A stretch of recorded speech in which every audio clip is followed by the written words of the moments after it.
அம்மா, உனக்கு நான் என்ன சொல்ல வேண்டுமோ அதை சரியான நேரத்தில் நான் உனக்கு தெரிவிப்பேன். ஆகையால் இந்த அம்மா உனக்கு இப்போ சொல்வது என்னவென்றால், நீ முதலில் கவலைப்பட்டு அழுகையை கொண்டு வாழ்வதை நிறுத்து.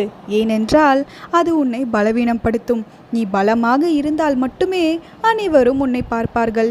நீ பலவீனமாய் இருந்தால் யாரும் உன்னை பார்க்க மாட்டார்கள். ஆகையால் இதுதான் வாழ்க்கையின் ஒரு மிக சிறந்த பாடமாகும். நீ கஷ்டத்தில் இருக்கும்போது யாரும் உன்னிடத்தில் வரமாட்டார்கள். நீ நிமிர்ந்து நின்றால் மட்டுமே தான் உன் வாழ்வில் உனக்கான வெற்றி மற்றும் சந்தோஷம் ஆகியவை எல்லாம் கிட்டும். உன் அப்பா நான் எப்போதும் உன்னுடன் துணையாக இருக்கின்றேன். ஆகையால் சிந்தித்து செயல்பட்டு என்ன செய்ய வேண்டும், எவ்வாறு செய்ய வேண்டும், எப்படி செய்ய வேண்டும் என்று நோக்கி நீ செயல்படு. உன்னை ஆசீர்வாதித்து அவ்வழியில் நான் கொண்டு செல்கின்றேன். அம்மா இருக்கேன்.